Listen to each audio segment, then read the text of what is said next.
award late night to James Corden right off the top here. Corden, always weird when a violent insurrection has a director's cut. Corden again, a lot of Republicans saw the new footage and were like, wow, this is really horrifying. I'm not going to change my vote, but yikes. Trevor Noah, Trump's lawyers never addressed key issues. They went off on meandering tangents. One guy cried while reading a poem.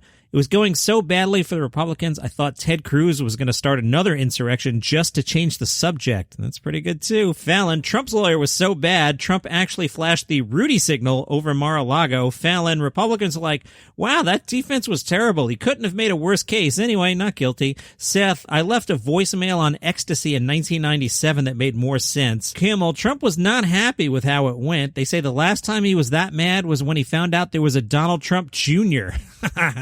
Fallon, on one hand, Trump was furious. On the other hand, screaming at the TV all day made him feel like he was president again. James Corden, I mean, first Giuliani, now these guys. Trump is really bad at picking an effective lawyer, which I chalk up as great news for Melania. James Corden, you win the night. Last week, Tonight with John Oliver is back for season 8 on Sunday. Oliver said, I would recommend it for a last date. I don't think there's a cleaner way out of a relationship than saying, let's sit down and enjoy the romantic stylings of Last Week Tonight. Oliver told Colbert that if you don't like Last Week Tonight, he said, if you really hated it, honestly, I wouldn't give it a second chance. Oliver's talked about this before. He is the same age as John Cena, saying, we were born on the exact same day, the exact same year, two babies in different countries who very much biologically chose to go in different directions. I think of John Cena every birthday now, specifically thinking, I'm not just one step closer to death, I'm about 20 steps closer to death than he is. Fox News wants to get in on late night, and hey, I host daily comedy news, and I like doing jokes at the top, so bring it, Fox News Channel. They're going to fill the 11 p.m. weeknight hour with a, quote, irreverent, unquote, late night show from host Greg Gutfeld. Gutfeld, a former magazine editor whose shoot-from-the-hip demeanor has prompted Fox to test him in unorthodox formats, like a program called Red Eye that aired in the wee hours of the morning, or a Saturday evening program Fox has tried to promote as a competitor to Late Night Fare hosted by Stephen Colbert and Jimmy Kimmel. This from Variety. A suit at Fox said, people need a reason to laugh. Greg's unique and irreverent talk show has been an incredible success, often beating the late-night broadcast competition despite its Saturday time slots. With one of the most loyal and engaged audiences in cable news, we're thrilled to bring the show to weekday primetime and further solidify Greg's place among late-night television stars. You run a network, and you said you want to bring him to weekday primetime. 11 p.m. Eastern is not primetime. I'll leave that thought there. Variety spoke to Kenan Thompson and Lorne Michaels. Lorne Michaels says, there's nothing Kenan can't do. He's one of the greatest of all time. Kenan may be a genius. They're out promoting the new TV show Kenan, which debuts February 16th. Let's count on our fingers here. Tuesday. Thompson is a local TV morning host in Atlanta as the widowed father of two young girls. We'll talk about this on the weekend. Lorne talked about Kenan's initial audition. Lorne Michaels said, he had all the skills we needed right away, but he also found a way to shine almost immediately, and then he was essential. He became the person everybody would like to have in their sketch, and the audience feels always that with him, they're in good hands. Thompson knows as the longest player in SNL history, the pressure's on to make his next move the right one. He says, it's starting to get close to me being at SNL for like a long time in everybody's opinion. Not just fans noticing, but myself being like, is there an end date to it? And if there is, I should prepare a bridge for that day. Because that was the thing Lorne always told me from early on. Don't leave the show until you got a firm hold on that next branch. He has no plans to leave the show, saying, I have a certain number I'd like to get to. I think 20 is a good round even number that I'm close to. I feel like it's in reach, but also would be respected if I don't get there. Like 18 is fine, 19 is fine. Doesn't really matter. What matters is, will I have time for my family? There's only 24 hours in a day. Lorne said the industry finally came around to my way of thinking, which is, why does a series have to be 24 episodes, and why do you have to leave SNL for it? So Kenan's going to timeshare between SNL and the sitcom. Lorne also is not going anywhere, saying, I'm not going anywhere. I'm going to hit the 50-year mark soon, so it's good. From Deadline, HBO Max is doubling down on adult animation, ordering 3 series. Series 1, they gave a 2-season order to Clone High, the reboot of the classic MTV series. They ordered Scooby-Doo spinoff Velma with Mindy Kaling set as lead voice star. This is animation. It's too bad that's not live action. I'd love to see that. So Velma, starring Mindy Kaling. And they gave a show to Pete Davidson called Fired on Mars. The series is described as an existential workplace comedy set on the Martian campus of a modern tech company. Pete is the lead voice and executive producer. From People, Elton John and Michael Caine star in hilarious comedy video promoting uptake of COVID vaccines. What's this? Sir Elton John is in a new tongue-in-cheek video for Britain's National Health Service promoting uptake of the coronavirus vaccines in the UK. It sees Elton auditioning to be a patient in front of a distinctly less than impressed director who treats Sir Elton like a total novice. Elton says, "My name is Elton John."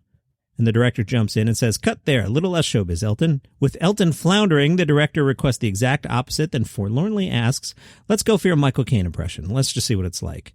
Elton John then does a Michael Caine impression. Director says, "Beautiful, cut there." Elton gets a pretend shot, and he says, "Ouch," and the director says, "What was that, Elton?" Elton says, "That was me acting, and as you can see, I'm still standing. Yeah. The director says, "Well, okay, thanks, Elton. We'll let you know." Elton says, "All right, at this short notice, you won't find anyone bigger." And then the camera cuts to Michael Caine sitting with a nurse and his own left sleeve rolled up high. Caine says, "Hello, my name is Michael Caine. I've just had a vaccine for COVID. It didn't hurt. Not many people know that." Director says, "Cut that. Marvelous. Thank you so much, Sir Michael." Okay, let the little fella know he didn't get the job. So if you had voted for this week's comedy top dog battle, Jim Gaffigan versus Bill Burr, I said I would chat you out on the show. So hi, Catahoua Dog, or Catahoua_dog, who says, "I want to go with Gaffigan because he broke with his wholesome persona in 2020 and spoke out, but gotta go with Burr. Chalk up a vote for Bill Burr."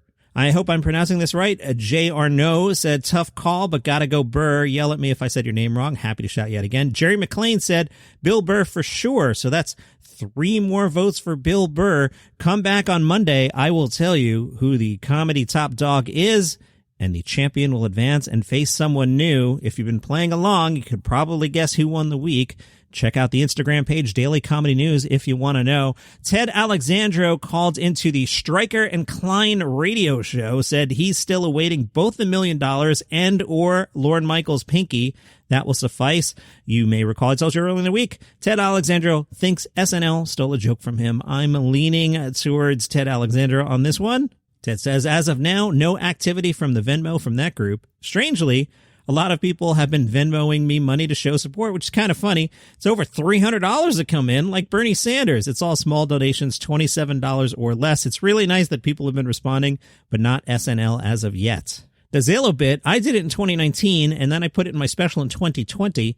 The specific thing that makes it curious to me, a lot of people say, it's parallel thinking, or people have similar ideas.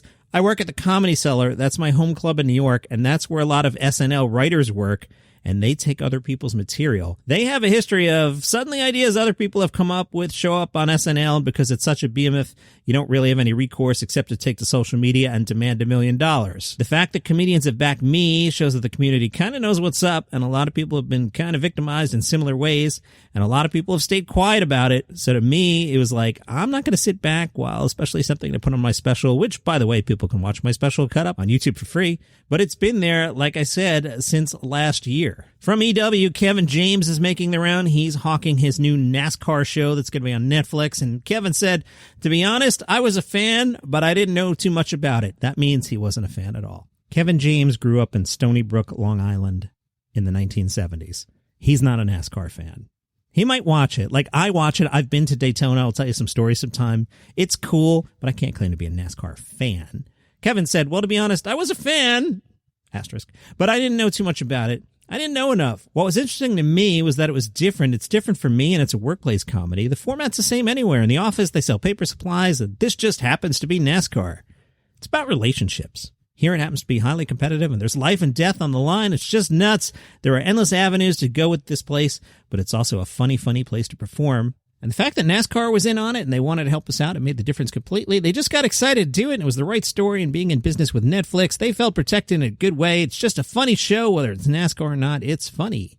I'll watch this thing. EW was like, you've only done family comedies before. What do you like about the workplace setting? Kevin said, it opens up a lot for me creatively. We can go anywhere with this show with NASCAR, whether it's starting up a truck team or going against different teams or losing a driver on our team. There are so many aspects that are new to me that I love. It doesn't feel claustrophobic. It's a workplace comedy, but the world is also as big as you want it to be when you go outside, and we do that too. That's another thing that's awesome about Netflix is they let you go outside and shoot. So it's kind of like a hybrid of a traditional 4-camera sitcom, and you're also outside doing stuff like a movie. Since it's Daytona weekend, I'll talk a little NASCAR. EW said some well-known NASCAR drivers make cameos in the show, including Ryan Blaney and Austin Dillon. Ryan Blaney's kind of your character's nemesis. How'd you come up with that? Kevin said, I don't think it was me. I think it was probably our creator. Once I met Ryan and knew what his personality was, he's fantastic for it. He's crazy funny, which kind of ticks me off a little because you're good at one thing. I didn't think it'd be able to transition to comedy. This is such a fluff article. I can't even read this. Hey, Kevin James, your past sitcoms have been on broadcast TV, which is more restrictive than Netflix, blah, blah, blah.